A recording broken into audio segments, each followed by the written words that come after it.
This is a recording of this year's Virtual Residency Fair. We'd like to take the time to thank the programs that volunteered their time to present to this year's applicants. This year's PM&R Scholars Virtual Residency Fair is supported by PM&R Recap and Ultrasound Guidance. PM&R Recap is the leading resource for your physiatry board preparation, clinical preparation, audition rotations, and beyond. PM&R Recap offers 35 hours of review videos, hundreds of review questions, and oral board cases to help you become the best physiatrist that you can be. Head to pmnrrecap.com to learn more. Ultrasound Guidance is the innovative new online ultrasound learning platform that gives you instant access to expert instruction. With rapid scans and complete scans of every joint and peripheral nerve, Ultrasound Guidance is the perfect way to jumpstart your MSK ultrasound learning. Visit ultrasoundguidance.com to learn more. All right. We do. We got two of us. Awesome. All right. Feel free to start whenever you're ready. Excellent. Hi, everyone. My name is Amanda Garver. I am the chief resident on the adult side for Cincinnati PM&R. And Austin, you want to introduce yourself? Hey, I'm Austin. I'm a fifth year in the combined PM&R pediatrics program here, where it's UC and Cincinnati Children's together. And as of this year, we've started a new thing. So I'm actually the chief of the combined program as well. Awesome. Yeah, it's really great to see so many people. We didn't know what to expect, so this is super exciting. But yeah, so I'm in my fourth year, my final year, and we're excited to tell you about our program and what we have to offer. So we can go ahead and get started. So here we have some beautiful photos of our city, the Ohio River running through that, and our beautiful bridge there. Another wonderful skyline photo for you to take a look. For anyone who's not too familiar with the Midwest region, Cincinnati is super close to actually Kentucky, and just right over the bridge, there's a whole nother community known as Covington, Kentucky, that some of our residents actually live in as well too. So a little bit of background for University of Cincinnati. UC College of Medicine was established back in 1819. They have 56 accredited residency and fellowship programs, which means there's a whole bunch of us around. So there are 690 residents and fellows in total. And that is the campus, the main campus where the hospital is near, where it houses the medical school. UC Health has been in the news recently, of course. I'm sure you guys have probably seen this exact photo, but it is the only academic medical center and level 1 trauma center in Cincinnati. It is comprised of UCMC, Westchester Hospital, and Daniel Drake Center. We work at all three of those locations doing different services. Most importantly, there's the Daniel Drake Center where we have our, for post-acute care, where we do our inpatient rehab. And then UCMC, standing for University of Cincinnati Main Campus Medical Center. And there are more than 1 million patient encounters annually, so we stay nice and busy. Some program logistics. We are a categorical program, so you will do all 4 years, potentially more if you choose the combined PEDS and PM&R track, which is really awesome because you get to meet people from other programs. You have kind of curbside consults at your ease throughout those years after you move on to PM&R, after you complete your intern year, which is really cool. Right now we have 3 residents per year for the adult PM&R program, and then 1 per year for the triple board program. Continuing on, our clinical sites, as mentioned, include that main campus. Also on the main campus is UCGNI, which is this very shiny, brand new building that we get to work in. So some of our coworkers are quite jealous. CCHMC, standing for Cincinnati Children's Hospital, which was recently ranked #1 in the country, which is awesome for them. Kudos to them. Shout out Austin. I'm sure that was all you're doing. The VA Drake Center, as mentioned, and then there is an office in Florence, Kentucky as well. Actually, our program director used to be in, or program chair, I should say, used to be in private practice, and he had an office down there, and he sold it to UC whenever he transitioned to work with us. And then another program logistic that everyone likes to hear about is the fact that we do have home call. It is from Friday to Friday. You will always be at home for it. There's no expectation for you to go in. and the number or amount of weeks that you take call decrease as you go. So you're a bit front loaded, but then by 4th year, 5th year, you're doing virtually no call, which is pretty awesome. It seems like the residents really like that. All right, some highlights of our program. Protected didactic time. We meet every Thursday morning from 7 or 8 a.m. to about noon. The attendings are expected to take all calls during that time. We get to stay, hang out, learn, but then also kind of decompress, talk, chat about how things are going. We have sideline coverage available. One of our primary sports doctors is Dr. Tim Foster, who is actually heavily involved in the ortho department. So he covers the University of Miami football, and then his co-workers also cover the professional teams in the area as well too. There's an adaptive gaming clinic, which Austin can definitely expand upon, but this is done through a nonprofit organization that has started a monthly clinic where kids with differences in limbs or differences in abilities, spasticity, whatever they might be dealing with, they can get a modified setup for video games, which you see up there in that corner that we were testing out. There is a wellness retreat yearly, which you've probably heard ad nauseum about, where we get together and make sure everyone's on the same page and doing okay and feeling heard and seen about what they might be experiencing in residency. We have a continuity clinic. This is especially helpful for second years because it's a chance for you to rotate through and work with anyone you want. And you can kind of rotate each week and switch up. So if you're someone who might not be completely sure what you want to do in physical medicine and rehab yet, because it is such a vast field, that's a super awesome aspect and ability to do it. And because we are a small program, we've been able to continue that on. So as you move into 3rd and 4th year, let's say you have an afternoon where you don't have a clinic or whatnot, you're always more than welcome to pop in and visit someone else's clinic as well too. Adaptive sports. We'll talk a little bit later about a super awesome nonprofit organization that a former resident now attending started, offers a lot of different activities. We have a shared Google Drive, which seems strange probably to like shout out in this presentation, but it has basically textbooks, PowerPoints, articles, anything that past residents have found helpful, they put it on there. So it's like a super helpful resource, kind of takes out time. If you have a question, a clinical question that you need answered, it's a great first stop. And it's also used for us to help us give lectures each week. And then finally, we have 2 ultrasound clinics each year where we have people come from outside programs and we basically help teach ultrasound and also help learn ultrasound. So you'll see throughout this presentation that there's a lot of ultrasound focus at our program, and Dr. Foster is an absolute master of it, and he is an absolute amazing teacher. So people get a lot of experience with it and leave residency with this skill that's quite impressive for fellowship, or may not even require you to have a fellowship if you wanted to include it in your practice. So here, there's kind of a lot on this slide. I'll let people kind of glance at it to begin with, but I guess during PGY 1 year, we have kind of a breakdown of what that first year might look like. 6 months of internal medicine. You'll be with us on consults for 1 month, neuro ICU for 1 month, ortho for 1 month, neuro consults for 1 month, urology, gotta get ready for that neurogenic bladder, of course, radiology and rheumatology.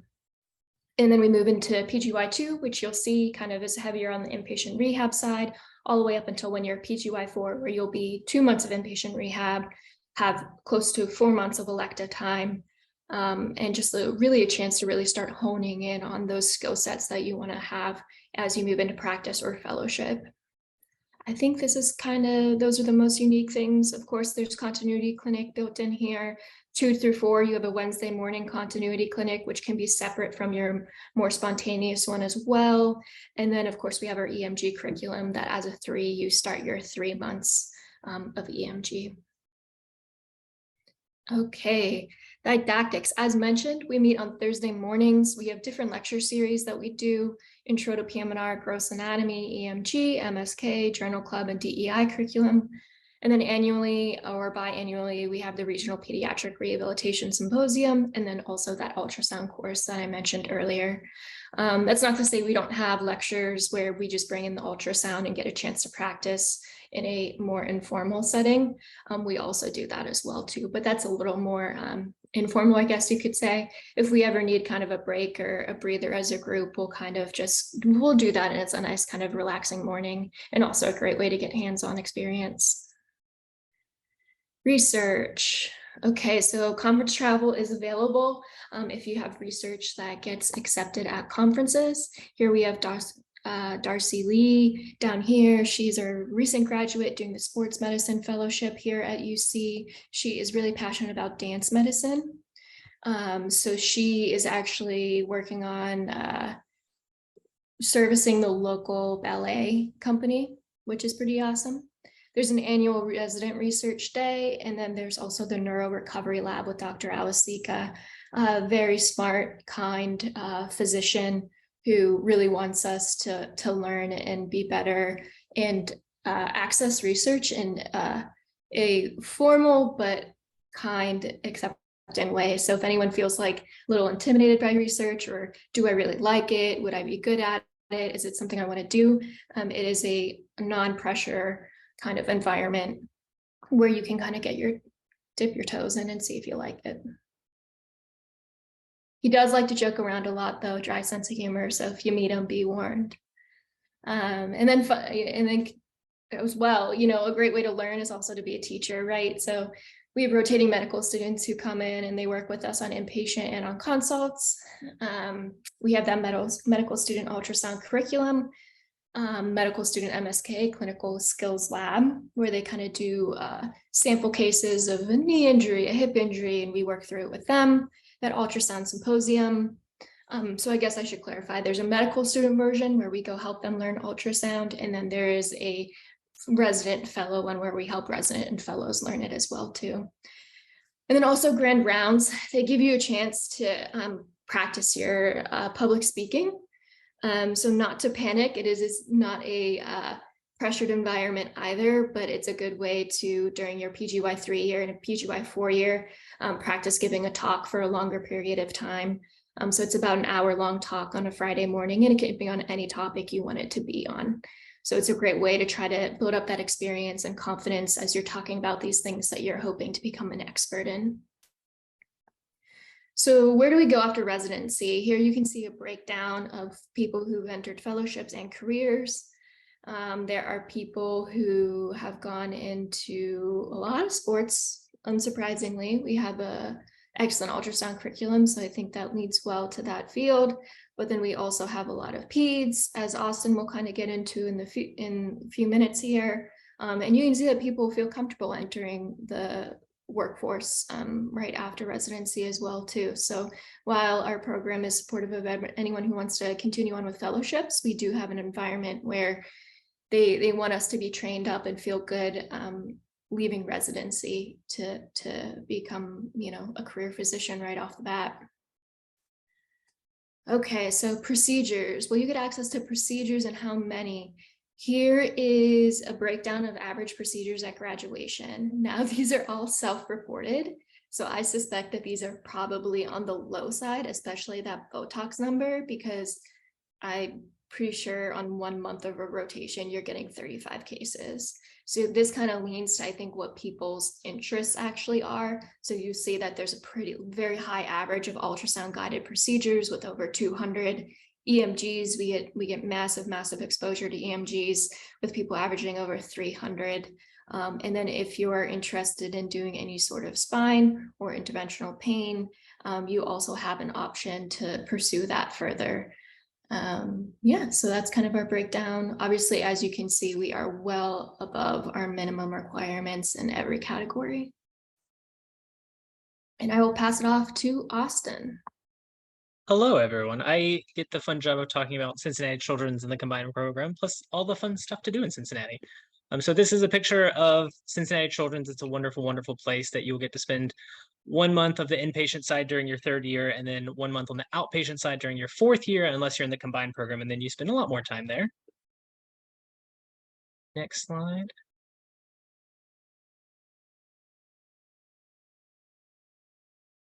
Maybe. 1 second, I'm frozen.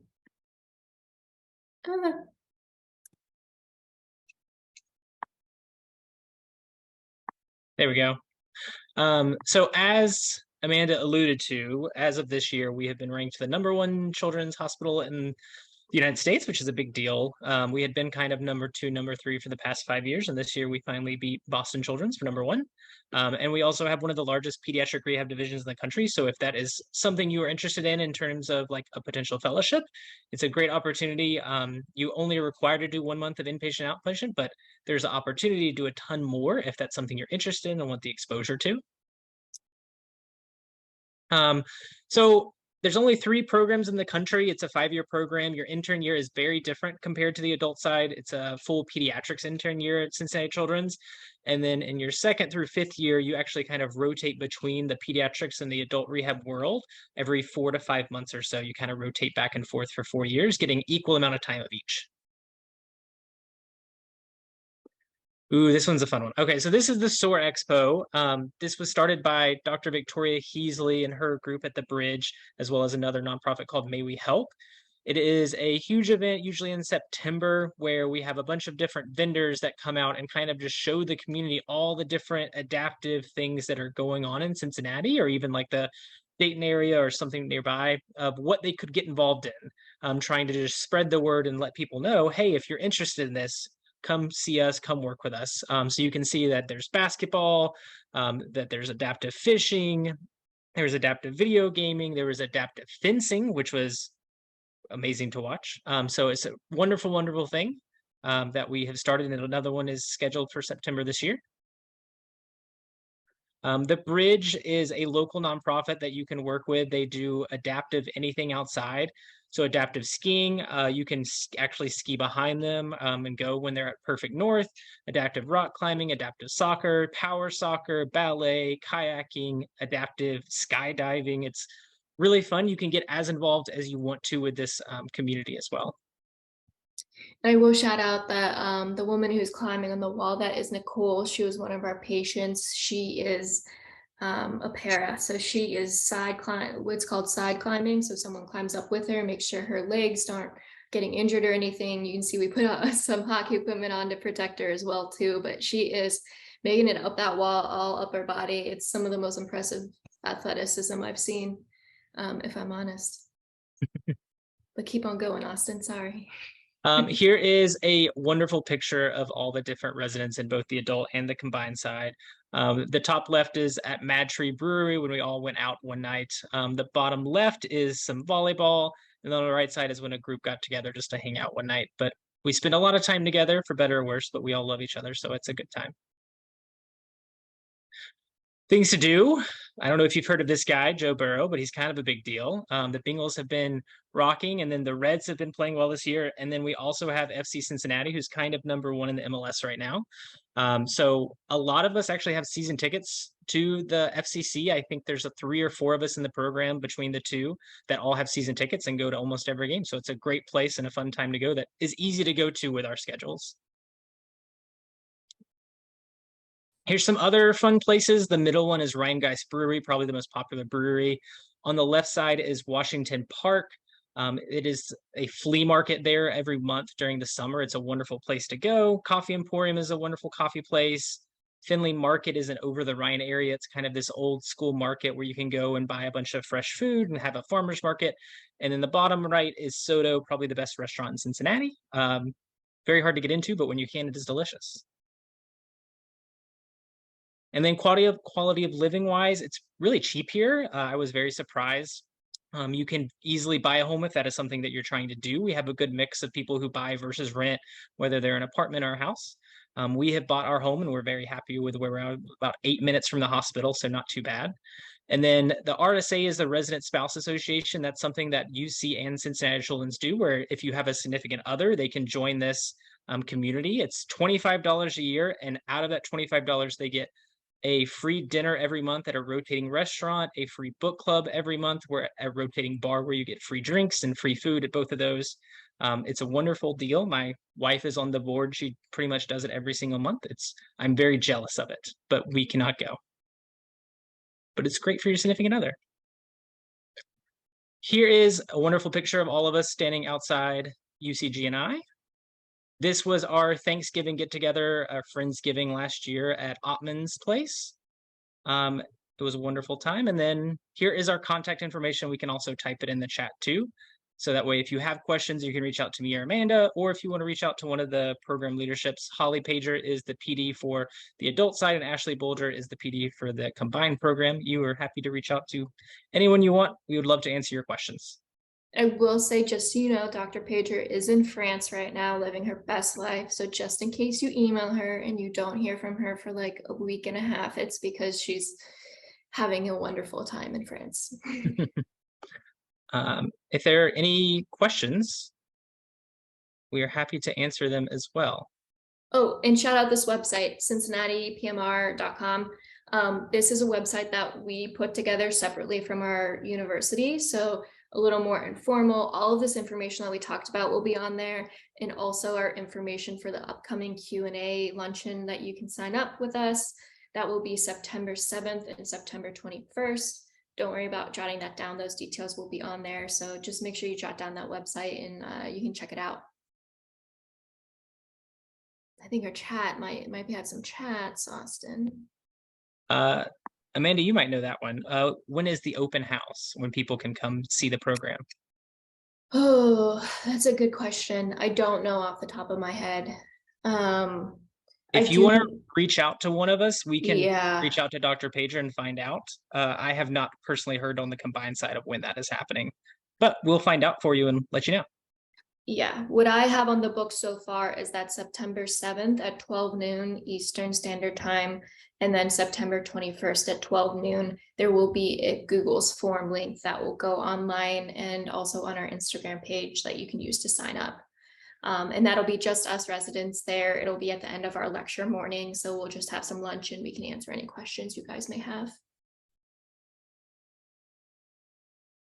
Any other questions?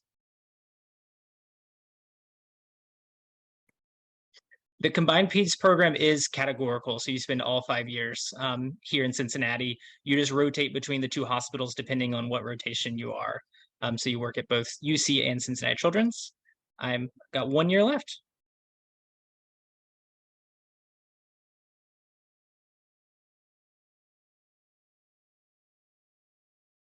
No problem. James, yes. There are opportunities, mostly because Dr. Darcy Lee, who was our chief, is now a fellow here. They are working on kind of making her potentially like the main doctor for the Cincinnati Ballet. And even if she's not the main physician, there will be opportunities to do things. And there's also with the Bridge adaptive ballet that they have started in the last year as well, for people to come in with any type of disability who want to still participate and have ballet with a teacher. It's a wonderful, wonderful thing. Yeah, Darcy is very entrenched in their culture already, goes to see their shows constantly, and she was a ballerina as well and has a similar story to many other former ballerinas. I think that an injury kind of took her out of that career, and she ended up in medicine, out of dance. So that's a pretty cool, unique opportunity here. Mm-hmm. Which, like, it's also amazing to go see the shows as well too, even if you're not interested in treating ballerinas. I can answer everyone's time. We'll take the Yes. last question and then we'll probably wrap it up for tonight. Absolutely. The adaptive gaming clinic is something that I actually started last year in my 4th year of residency, where I partner with Able Gamers, a national charity, as well as the Bridge, a local nonprofit. It's a once a month half day where I meet with just gamers who have some type of limitation where they can't use a normal controller. And so me and an occupational therapist evaluate them and kind of come up with solutions of using adaptive controllers or buttons and things like that so they can play the video games they want to. We have always kept it open for any other residents who want to come and learn and be a part of it. Like Eleni has joined, Ottman has joined, and kind of just like learning the different things. And with the goal of if that's something some other resident wants to do, they can like start their own or start joining in on mine, depending on what they want to do. Yeah. Thanks for all your great questions. Please let us know if you have questions just in general too, if it's not just about Cincinnati, if it's about how do you decide where to go, what do you take into consideration, all of those things that, can be a big decision, but we want to get everyone to where they fit in best and will thrive. And that's always been our culture and our idea. So please don't hesitate to reach out or ask us any questions in the future.